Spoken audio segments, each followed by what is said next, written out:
but the community is resilient, and we are going to work hard to make sure people get what they need. Urban Search and Rescue Teams, National Guard, Coast Guard, Florida Fish and Wildlife, Florida State Guard have been involved in search and rescue efforts. There's still reports rolling in, but as of last night, there were approximately 40 successful rescues made, including 29 by the Florida National Guard. Our Fish and Wildlife officers assisted with the medical evacuation yesterday, and they are conducting high water and welfare checks. These efforts are continuing, and they will continue until there is no longer a need. We are working hard to restore power across the state of Florida. As of 6 a.m. today, there are approximately 146,000 power outages reported across the state, but power is being restored quickly. Thus far, 420,000 accounts that lost power during the storm have been restored. And the bulk of the outages at this point are in that Big Bend region, a lot of the rural counties that bore the brunt of the storm. And those are counties that will have co-ops, and they are working to accept the mutual aid from the linemen that we have. All the linemen that were here, the tens of thousands, they are here still. They have not been released, and they're going to be working on particularly that area to get people back. There's parts of it that are 100% out, like in Taylor County, and so that is priority number one, to start getting those reconnected. Now, some of that stuff may require more than just connecting the power lines. If you have real significant structural damage, if there's damage to a substation, that requires a little bit more. But Kevin will probably provide a little bit of an update on that. But the reality is we've got a lot of people on the ground, and this is a really, really big priority. Also, priority has been clearing impacted roadways. Florida Department of Transportation, has cleared the vast majority of impacted roadways. All state bridges, including the Cedar Key Bridge, have been cleared, and that happened within 12 hours of landfall. So we really appreciate them doing that. The 15-mile stretch of I-10 that was closed yesterday in Madison County was cleared and reopened last night, and so that is open today going forward. We have requested from the federal government a major disaster declaration for all 25 counties that fell under the hurricane warning. This will allow us to start debris removal, and will provide funding for individual assistance, which includes shelter and temporary housing for impacted individuals. Schools, we're going to have 30 of the 52 districts that closed during the storm are open today, and an additional 8 will be open tomorrow. And our Commissioner of Education, Manny Diaz, is working with those Big Bend counties to get them back up and running as quickly as possible. We're also fulfilling missions for counties. There have been 1,100 missions that have either been fulfilled or are in process of being fulfilled. So the things that may be necessary, particularly in some of these hard-hit areas, fuel, water, MREs, tarps, all that stuff, we have an abundance of, and we'll be providing that as needed to the affected communities. If you want to help out, there is a way to do it at the Florida Disaster Fund. This has already raised millions of dollars. We would love to be able to raise millions more to help those hard-hit areas. And you can go to floridadisasterfund.org, floridadisasterfund.org, if you would like to make a contribution. I know we've had a lot of folks in the business community express interest in doing that, and we certainly would welcome that, and it'll make a big difference for people in this time of need. We're going to continue working and doing whatever needs to be done to get people back on their feet. I'm going to be traveling down, touring some of the hard-hit areas like Cedar Key and Steinhatchee and some of the other areas to get assessment. We were not able to access those areas yesterday cleanly. Now we're going to be able to do it, and we will report back on what we see and any actions that will be necessary as a follow-up. I want to thank Administrator Criswell for being here, and I'm going to turn it over to her, and then you'll hear a report from Kevin Guthrie. Thank you, Governor, and good morning, everybody. First, I just want to express our commitment, the federal government's commitment to continue to support the governor and the team here in their ongoing response, and then the recovery efforts here in Florida. We have received the governor's request for a major disaster declaration, and that is in process right now. And as President Biden has stated in numerous phone calls, we are committed to bringing the entire federal family in here to continue to support. We do have our urban search and rescue teams and our great partners at the Coast Guard that have been assisting with some of the initial search and rescue efforts around the way. Why I'm here today is to join the governor and see firsthand the impacts that the communities have had, so we can determine what level of assistance and what other programs we'll need to bring in to help support those people that were in the storm's path, help them on their road to recovery. And so what's next is we are going to see what this damage is. We are going to process the governor's request for a major disaster declaration as quickly as possible, and we are going to make sure that we always have the resources here from the federal family to support the current efforts, but also the ongoing recovery efforts that may be needed in these communities that were impacted by Hurricane Idalia. Thank you. Evan. Thank you, sir. Once again, Governor, thank you for your leadership. I appreciate everything you're doing for us all. I'm going to have a couple of graphics to go over today, but one of the things that I will start with is pick up where the governor left off on power. We have every available resource in there. We have talked to Duke Energy. Duke is working with the co-ops locally to make sure that we have every available lineman in that area, making sure that we can get that power back on.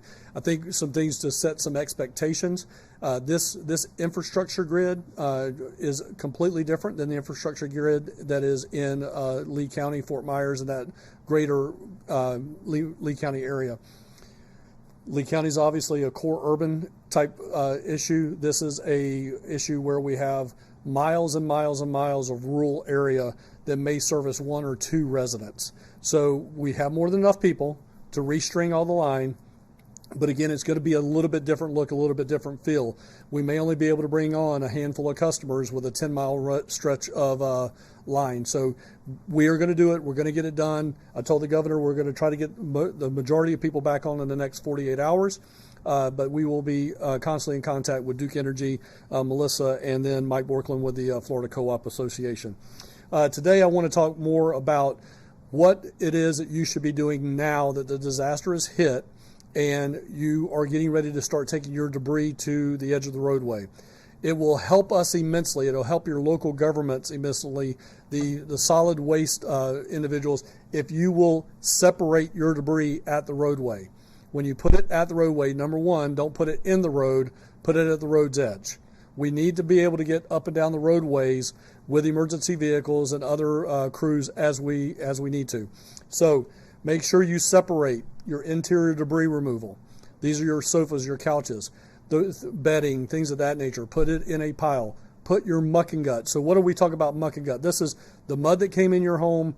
This is the wet sheetrock, the wet carpet, the wet materials, all of those things that are wet that you're taking out of your home, you're cutting out of your home, you have a contractor cutting it out of your home, maybe you have a volunteer organization cutting that out of your home. We're going to want that in a separate pile. We want to make sure that all of your vegetation is in a pile. We want to separate white goods. White goods are your appliances. Make sure those are in a separate pile.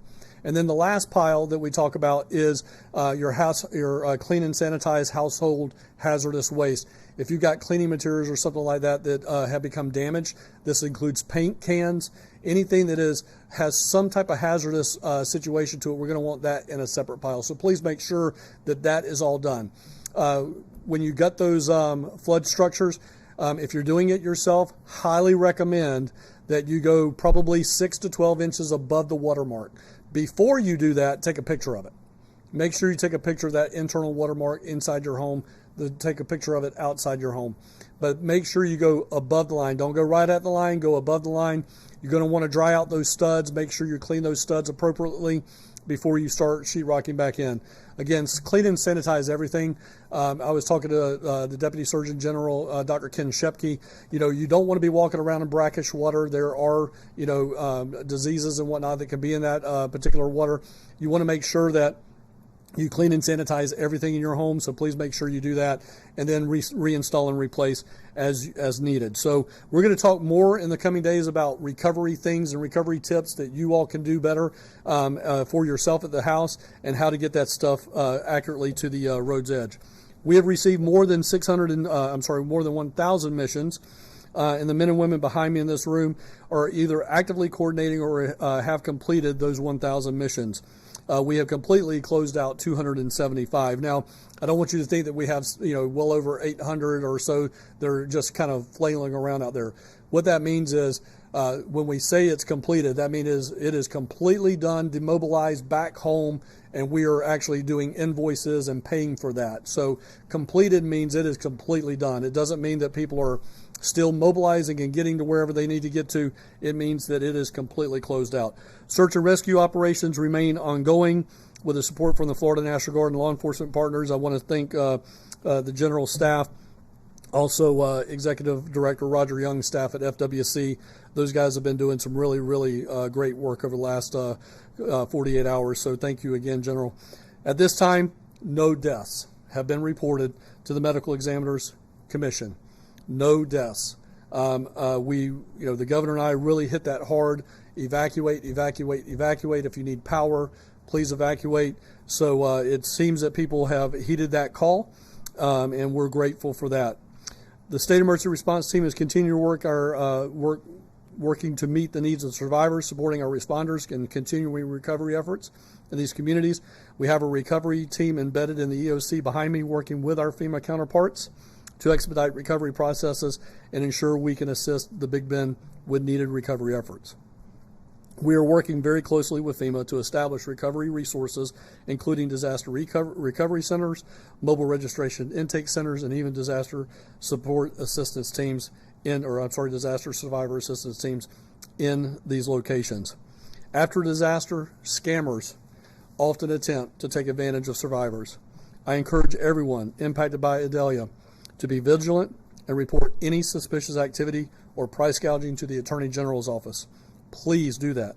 That number is 1-866-966-7226. If your home has received significant flood damage, ensure that your electricity is off and that you are wearing the appropriate safety gear before you enter that home. More information on mucking and gutting, as we've talked about today, is available on floridadisaster.org/guide. Some safety tips that we want to ensure that you do. Please make sure that when you're operating a chainsaw, you're doing it safely. Please make sure you're wearing goggles. Make sure that you're covering your head, protecting your head. If you do not know how to operate a chainsaw, do not do it. Do not get on ladders. The governor and I have talked about this in the past. It's generator safety, it's chainsaw safety, it's ladder safety. Those are the three big things that end up causing people to have deaths in post-disaster impacts. And all of those are avoidable deaths. Do not get on a ladder at the top rung with a chainsaw in your hand, trying to hang on with the other one and cut off a limb. That is not the way to do this, folks. Please do it safely. Call in somebody to get that done. Don't fly drones where responders are at. That will inhibit air operations. It will inhibit other operations if we do not know what's going on with the drones. So please do not fly drones where responders are at.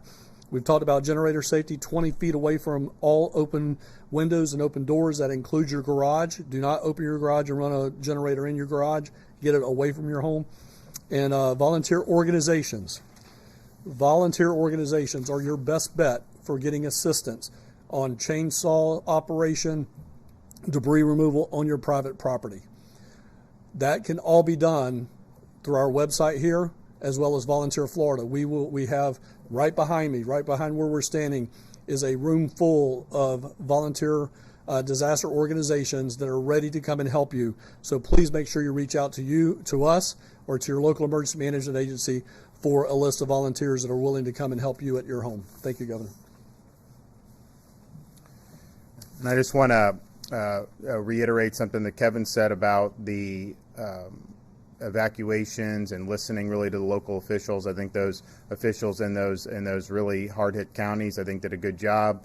I think citizens responded very appropriately, and then to be here where you have a storm hitting close to 130 mile an hour, just under a Cat 4, and not, as of now, have any reported fatalities, it's probably something that most people would not have bet on, 4 or 5 days ago, knowing how strong the storm was going to get. So my hat's off to the people on the ground there who did a good job.